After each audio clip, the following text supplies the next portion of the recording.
Hello and welcome to The Court Jester, the podcast that takes you on a wild ride through the most scandalous stories of the Middle Ages. I am Cleopethenu, medievalist, storyteller, and your host. Today's story is not safe for work, or at least less safe than usual. And before we dive into it, the usual warning applies. It was written several centuries ago when the world was a different place and people laughed with all kinds of things. Not the same things we laugh with today, so expect your standard fabliau vulgarity, expect adult themes and adult activities, and a lot of slapstick. It's perfectly fine if this is not your cup of tea. I understand you are probably wiser than me, but if you are curious and can enjoy the past without endorsing it, then sit tight. We are about to meet Boivin, who was an aspiring entertainer.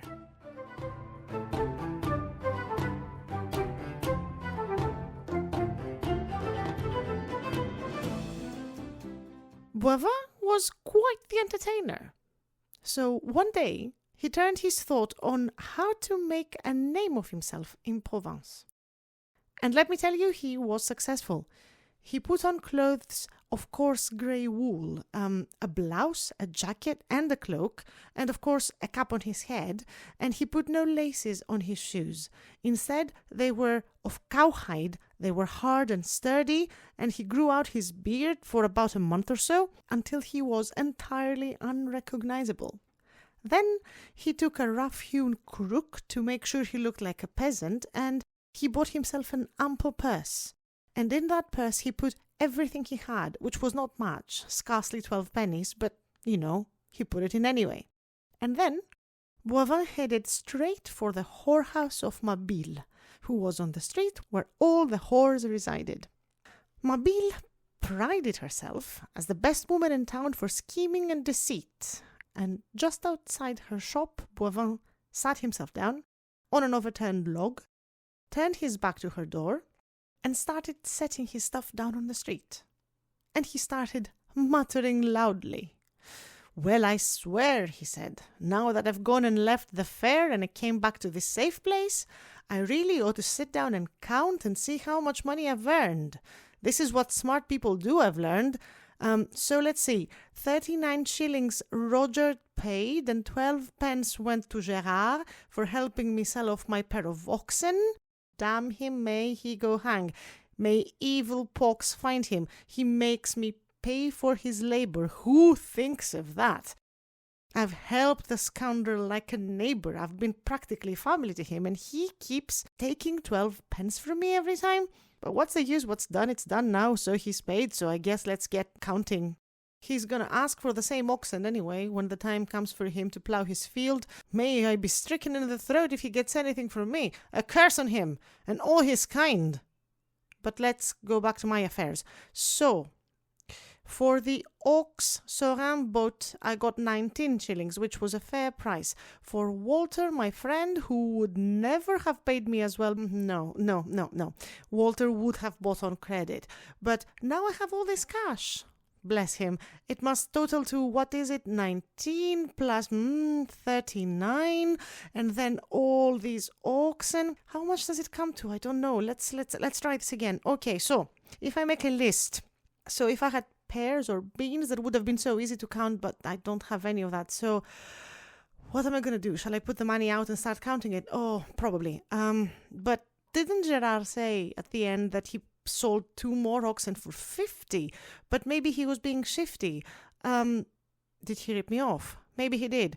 So if you add to that the wheat and then the piglets and also my mare and the wool, let's see, we are now at 100, so that's 2 times 50. And if you add that chap who did my accounts and took £5, well, I think I'll have to pull the money back out and actually start counting on the street. I can make no sense of it. So while he's saying all that, the pimps are sitting right behind him, and one of them goes straight to Mabille. "Mabille," he says, "come and listen. This guy's cash will be ours for real if you can lure him in. We're gonna skin him real well." "Oh, leave the man alone and let him count what is his own," says Mabille. "He is no match for me. I'll bet you everything he has. I'll rob him out of every single penny. Meanwhile, Boivin keeps counts and recounts the total of 12 pence he has in his purse, and back and forth he goes until he says, okay, that's now 20 times 5. Now I'd better put it back because I don't want it to be standing out in the open for too long, but if only my sweet niece were here, the daughter of my sister, I would give her all of it. I don't know what came upon her, what wild fancy took her, but she left home years ago, and she went away, and how many times I've spent looking for her, but I seem to always miss her. And she's not anywhere. Mabille, my sweet niece, why did you run away? Now my 2 children and my wife are dead, and you're the only person that I have in the world. So please, please come back. I miss you. I want to share my entire fortune with you. Do you know what? If I found her, I would spend my life with the Cistercian monks and leave her all my estate. That's how much I miss her. While he stays there and mourns, Mabille comes up behind him and sits next to him and says, "Hi, I came to ask you where you're from and what your name is." "Oh, my name is Fouchier de la Brousse," he said, "and you, my dear, are the spitting image of my niece." "Nah," said Mabille, "I can't believe it." And she almost passes out. And when she's brought back to her senses, she cries out, "Now all my wishes have come true." She gives him a hug and an embrace and showers kisses on his face, and she can't get enough, it seems, while he, whose expertise is schemes, clenches his teeth and leaves a sigh. "Niece," he says, "I cannot tell you how great is the joy that I feel in my heart. It's running wild. Is it possible that you are my sister's child?" "Yes, sir, I think so," says Mabille. "I cannot tell you what distress I felt this time that you've been missing," says the man, and he hugs and kisses her again, and their joy is complete. The 2 pimps come out into the street and say, "Was this good man born in the same city that you came from, Mabille?" "Indeed," she says, "this man's my uncle, whom you know from all the stories that I've been telling you about, don't you?" "Yes, of course we know him from all your stories," say the pimps. "He must be very proud of you, and you of him. And, good sir, we too, both of us, are very much, completely at your service." "Saint Julian praise you and keep you," says Boivin. "You make me feel so welcome and so loved." They take his arm and escort him into the house, and she orders them about. She says, "Please, friends, go and buy chicken and all the food that you can find." "What are we supposed to pay with?" say the pimps. "We have no money and all that." "Well, hush up," says Mabille. "Just pawn your cloak. Go away. I'll give you money when the time comes. You won't be risking anything." Why make a long story longer?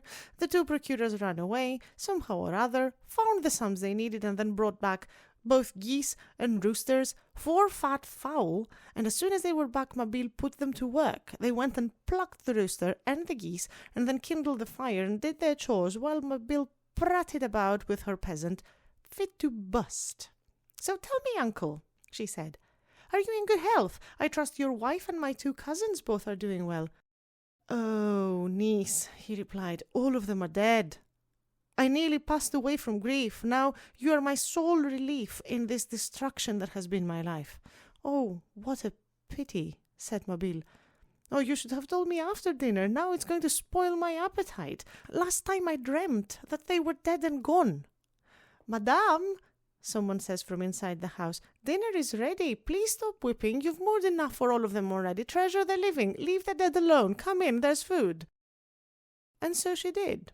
They all sat down, and on the table there was such a display that there wasn't much discussion because they were very quick at stuffing their faces. Nor were the wines lacking.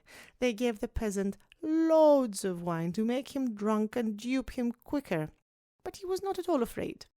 He reached beneath his cape and made pretense to take some money out.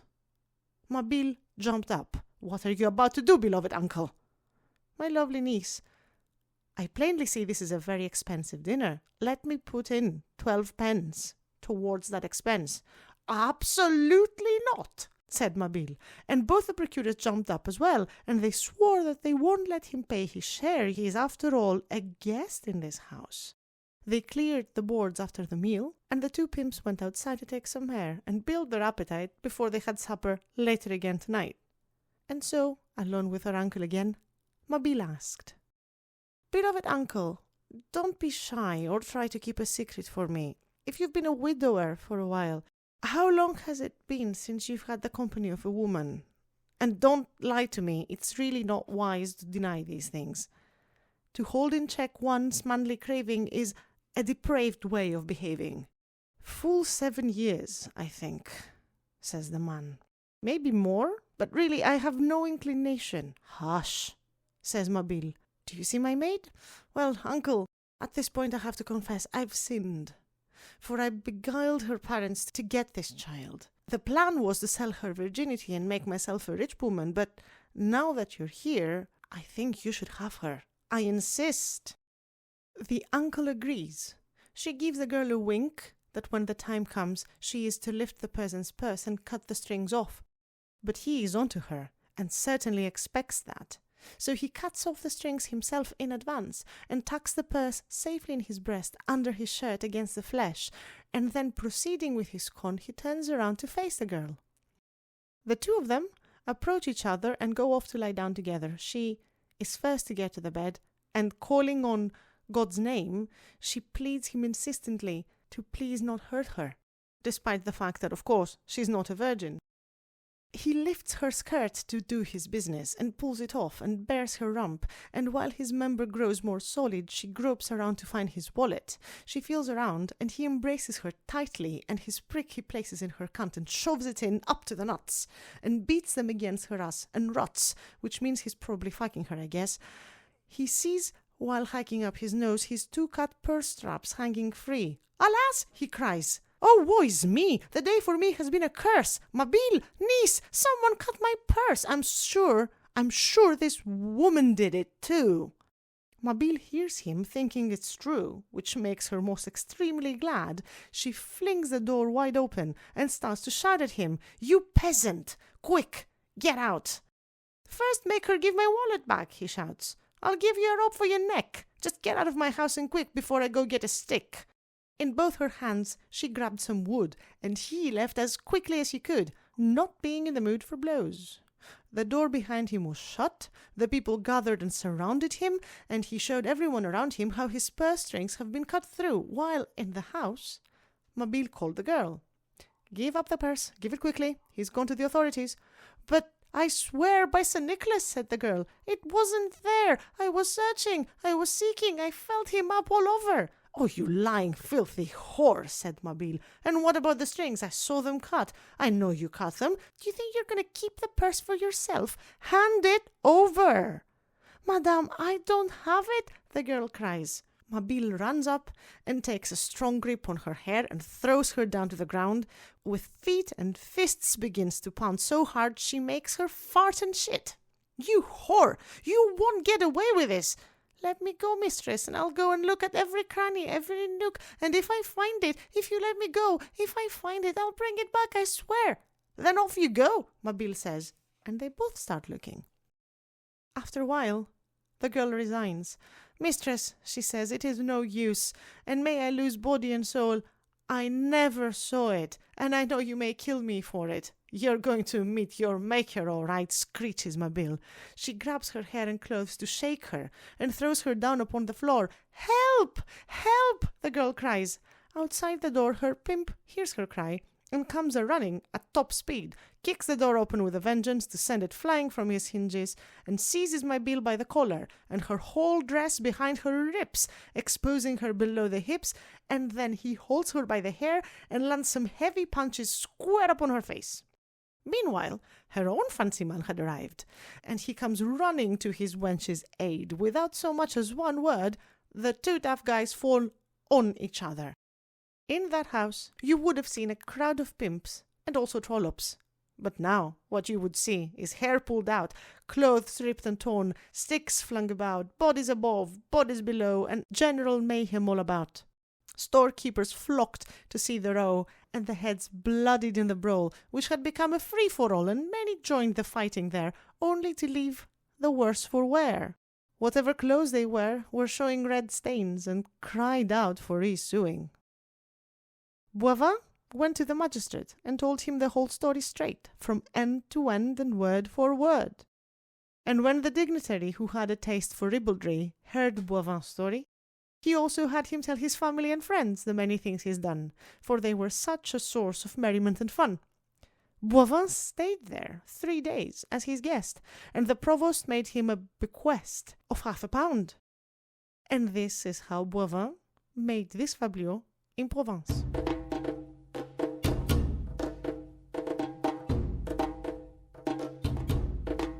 Now I bet you wonder, did Boivin himself actually write this fabliau? I don't know, but I certainly hope so. And most certainly I hope that he pulled this scam for inspiration. If you enjoyed the story and would like some more, you know what to do. Like, subscribe and leave a review for The Court Jester wherever you get your podcasts. And tell everyone you know about how great this podcast is. And if you'd like to support The Court Jester and help me get a sense of achievement, head over to Patreon. For as little as £1, you'll get access to bonus episodes, extra material, and the warm and fuzzy feeling of being part of this nonsense. Links to everything and to my sources are below. Thank you all for listening. Until next time.